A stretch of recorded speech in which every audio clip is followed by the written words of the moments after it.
We'll go back to the deep dive. We have a Yeah. really fascinating topic for our deep dive today. Oh, absolutely. All about sociology and socialization. Yeah. And we have a whole stack of excerpts you sent our way that we're going to be going through. Looking forward to it. Yeah, it's like we're getting this sneak peek into the instruction manual for how we become us, you know?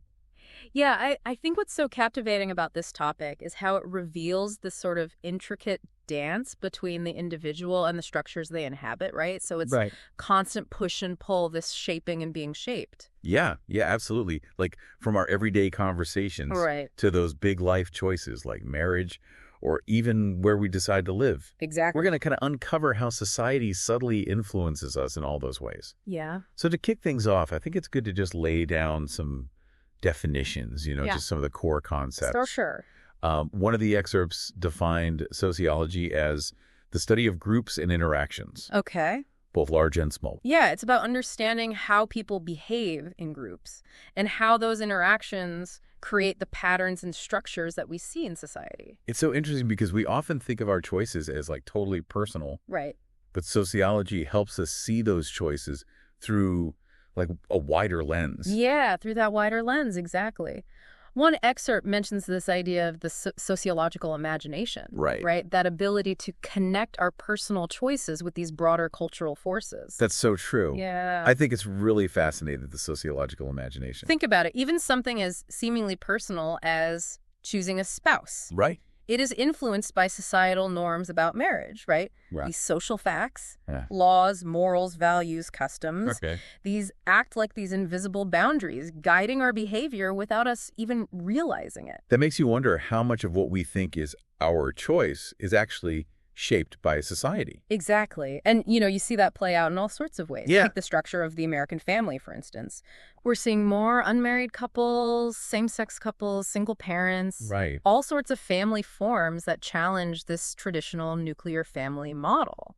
So even those like deeply personal choices about family life are evolving Yeah, as society changes. absolutely, as social norms change. That brings to mind the concept of figuration that one of the excerpts mentioned. Okay.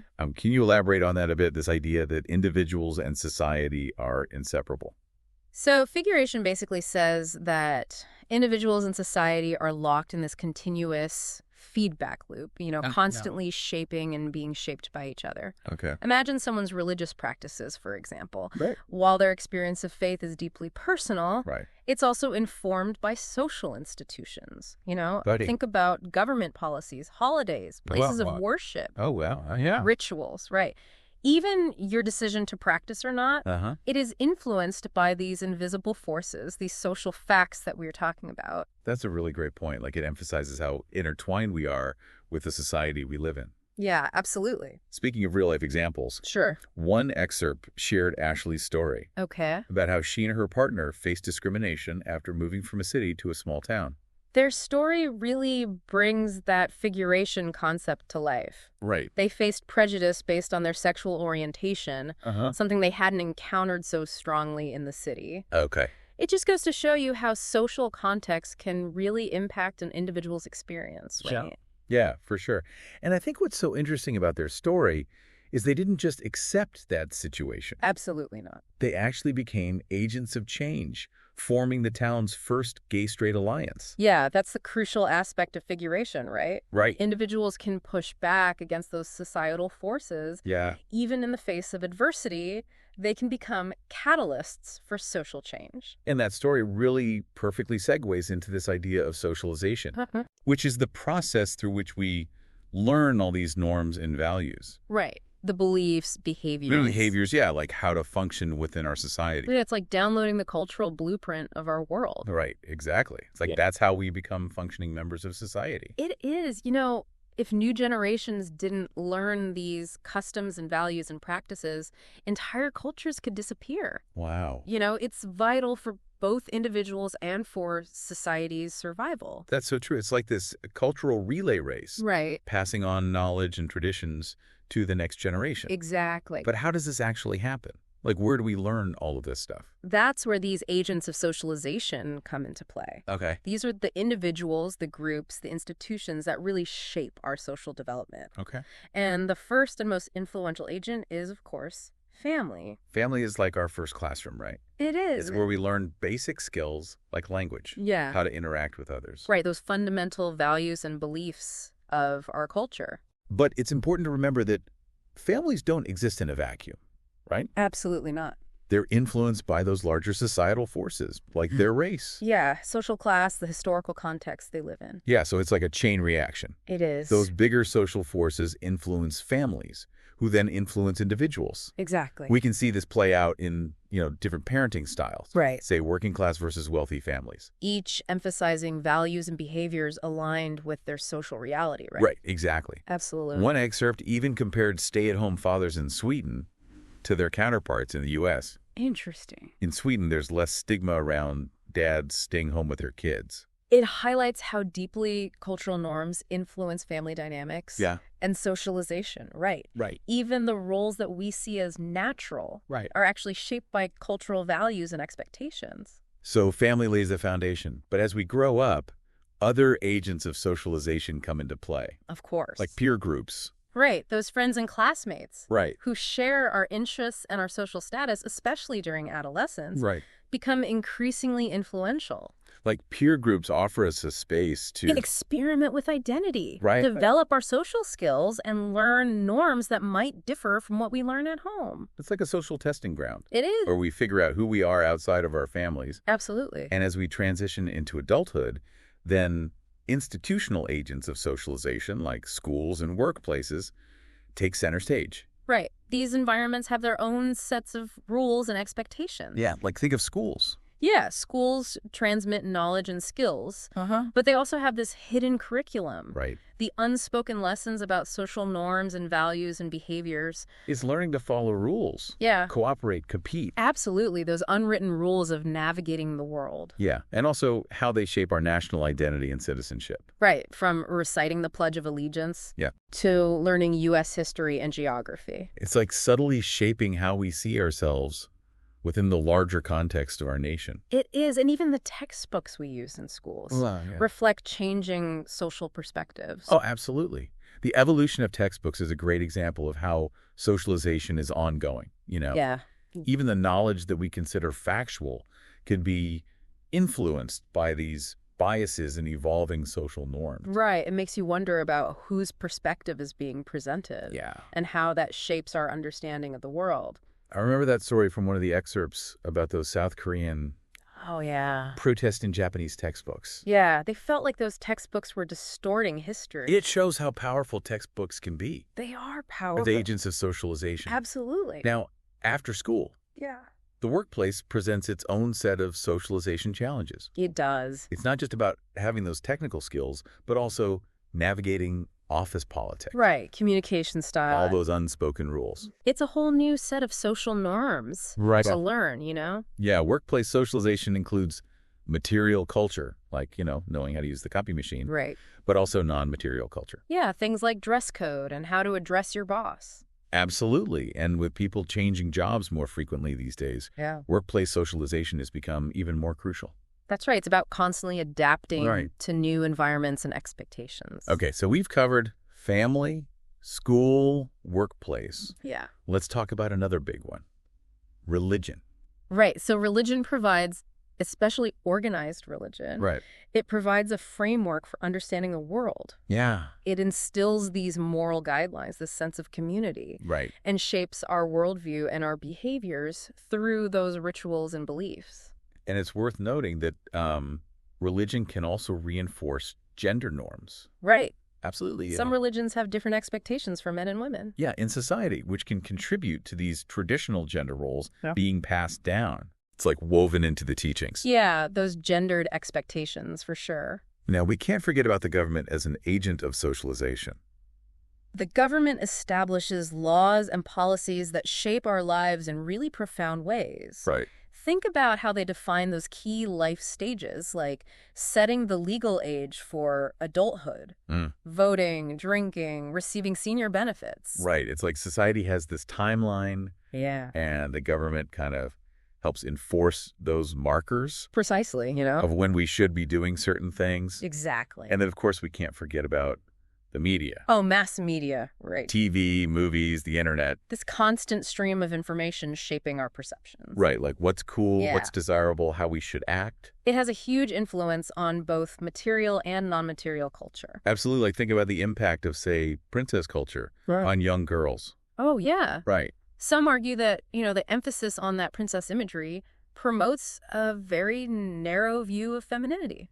Too much focus on beauty, on passivity, waiting to be rescued. Right. Well, others might say that it's empowering for young girls. Of course, yeah. Fostering imagination and creativity. Yeah, it's a complex issue Absolutely. with valid points on both sides, but it highlights how mass media shapes our understanding of those gender roles. I think it's really good for parents and educators to help kids, develop media literacy. Yeah. And think critically about those messages. Absolutely. But I think it's encouraging to see that, even Disney, who often gets criticized for those, Yeah, perpetuating those tropes. for perpetuating those tropes, Mm. is creating more diverse and empowering female characters these days. Yeah, you see characters like Moana and Merida Yes. offering a refreshing alternative to that damsel in distress narrative. It's encouraging to see that shift, I think. For sure. But before we wrap up part one of this deep dive, Okay. it's really important to emphasize that socialization isn't this, one-time event. Absolutely not. It's a lifelong process.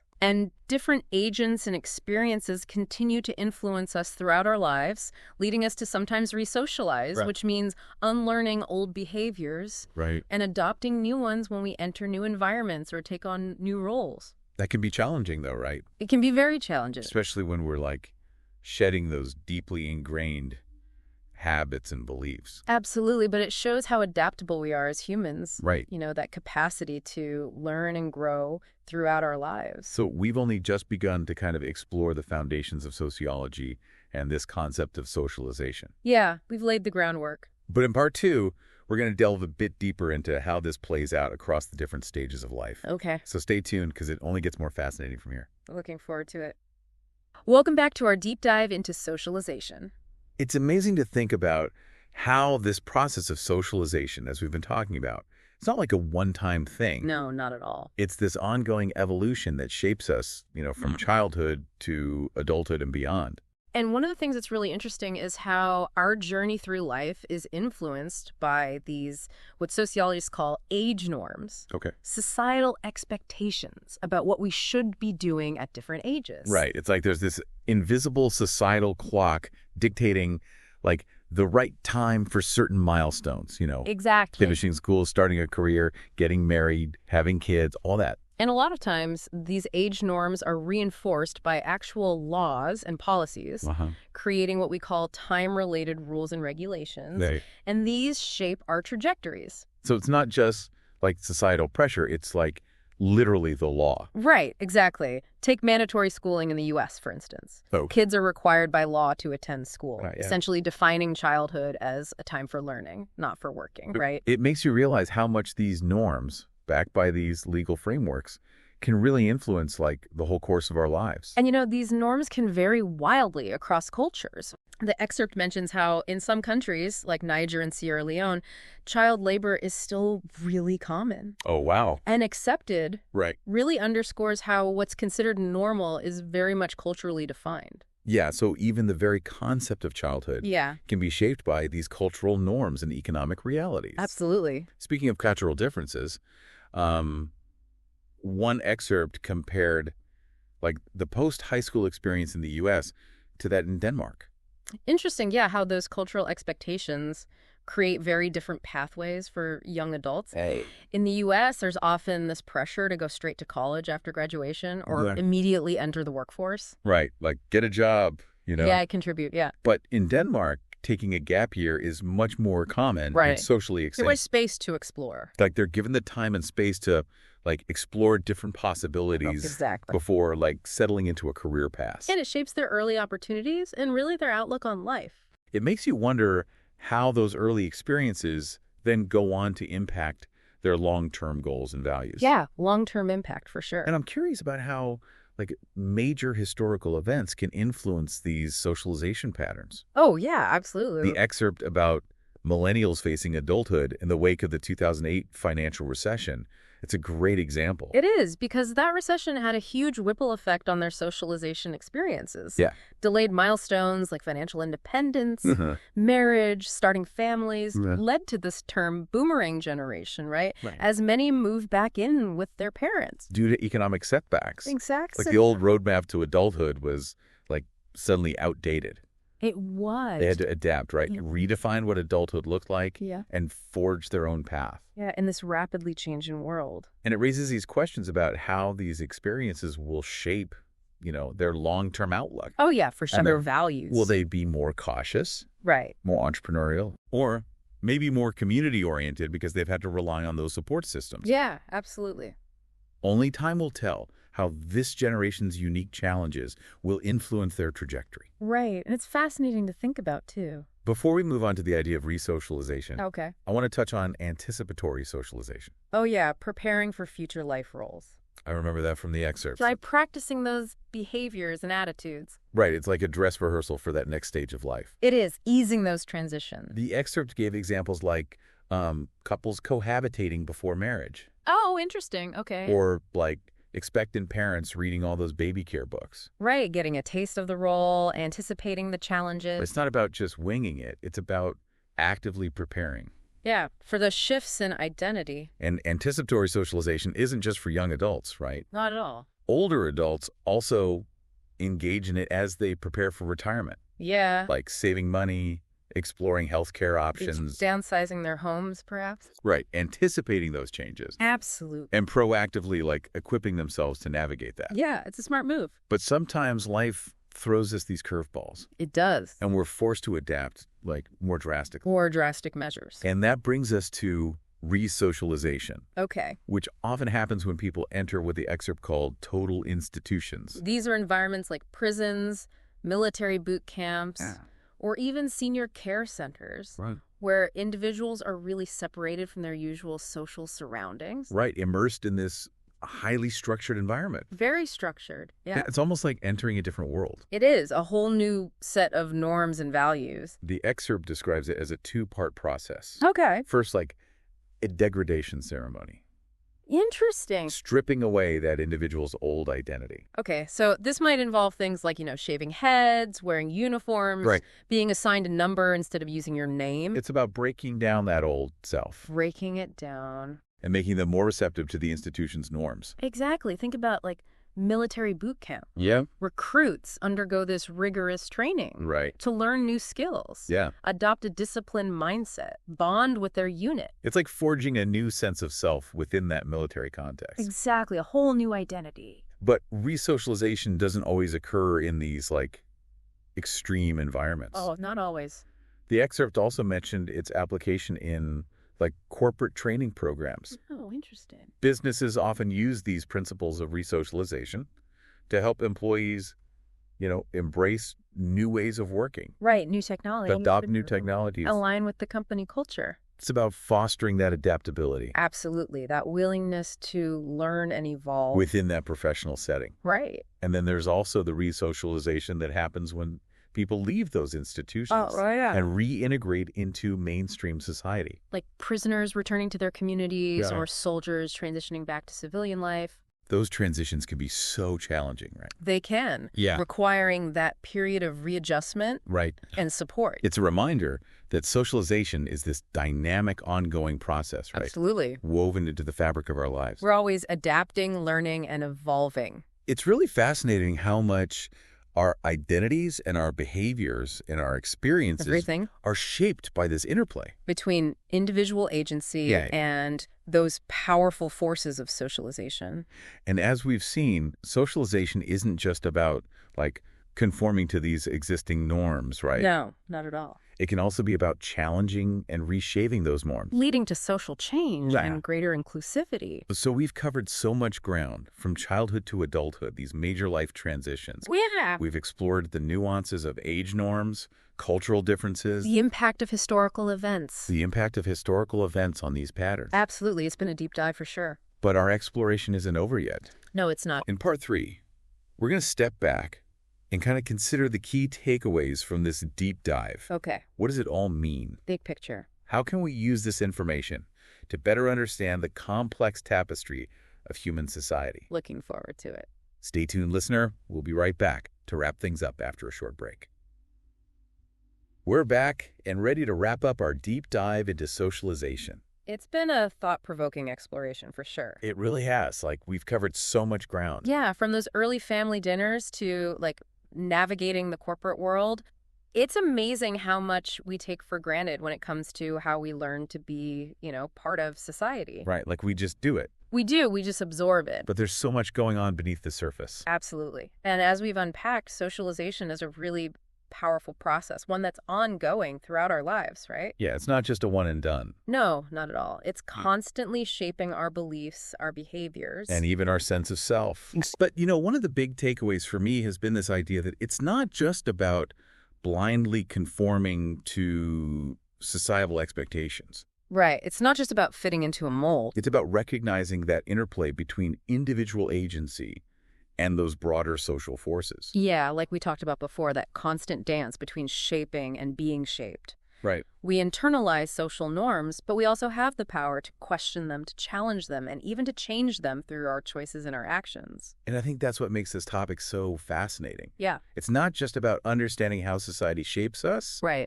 but also how we can actively shape society. And we're not just passive recipients of socialization. Yeah. We're active participants. We have a voice. We do.